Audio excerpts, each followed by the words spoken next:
Gomo 500 GB data. Saan makakabili ng 500 GB na data na Gomo SIM? And kung first time mo sa channel na to and gusto mo pa ng mga online tutorial videos katulad nito, click mo na ang subscribe button at notification bell para maging updated ka.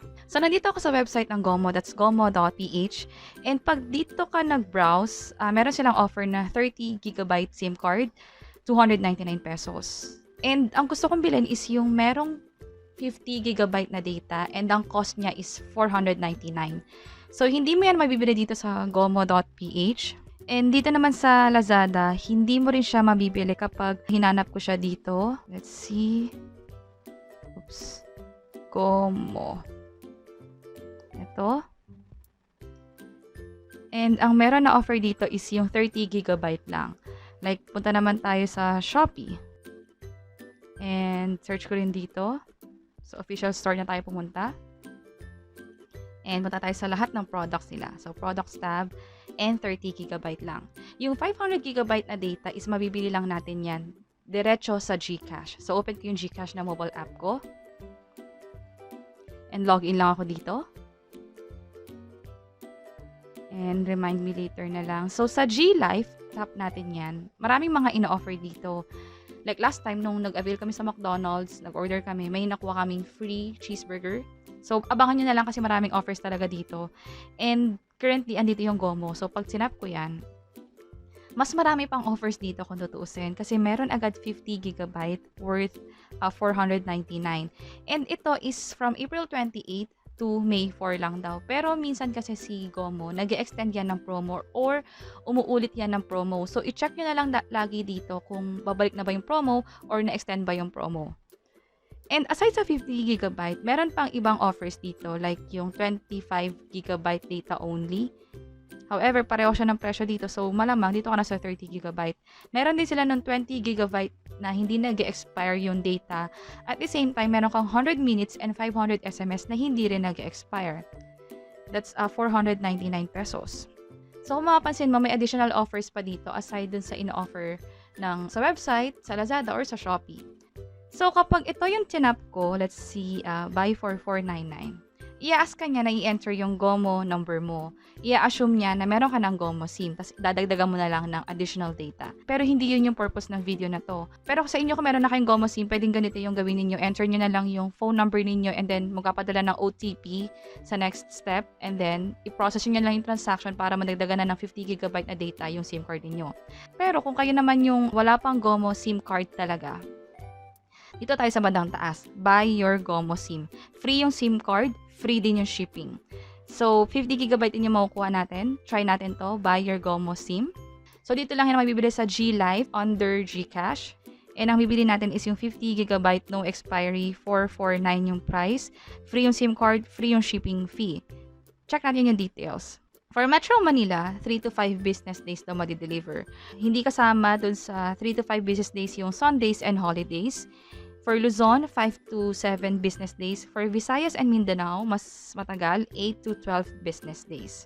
And sabi dito, may ma-receive tayong email with your assigned courier kasama na yung tracking number. So, hintayin natin yung email na ipapadala sa atin. Pag na-receive natin yon, it means na confirmed na for shipping na yung SIM card natin. And sa past experiences ko naman, nung nag-order ako ng Gomo SIM, ang totoo naman, less than 5 days na-receive ko na yung Gomo SIM ko. And dito, piliin ko na tong 50 GB. And scroll up natin to. So, kailangan ko nalagyan ng information dito. Yung complete name ko, yung address ko, and also yung email address and mobile number. So, kumpletehin ko lang lahat ng to. And nakompleto ko na lahat ng information.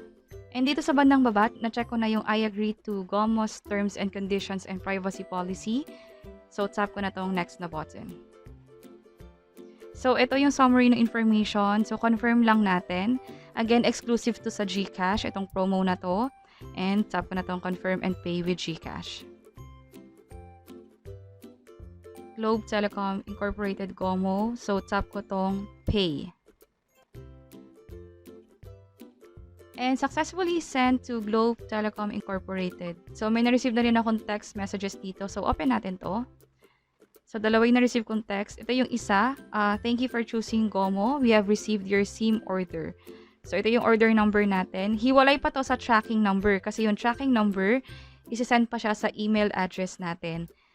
Kasama kung ano mang courier ma-assign sa atin. And ito pa yung isang text. Confirmation lang to ng payment na ginawa natin to Globe Telecom para sa binayaran natin Gomo SIM card. And take ko na rin yung screenshot itong transaction na to para just in case lang magkaroon ng issue, at least may proof ako. So, na-screenshot ko na siya.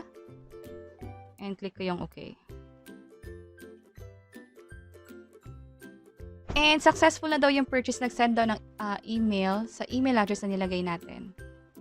And ito na yung receive kong email from Gomo about sa in-order kong SIM card. So, nakapaloob sa email yung detalye, 449 yung cost and 50 GB data. Dito i-deliver sa address na to. And ito yung transaction number.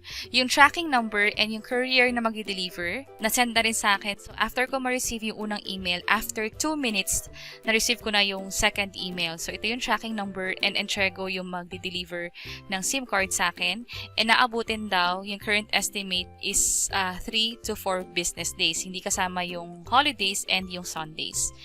And kung gusto nyong i-track yung order ninyo, pwede nyong gamitin yung tracking number na to.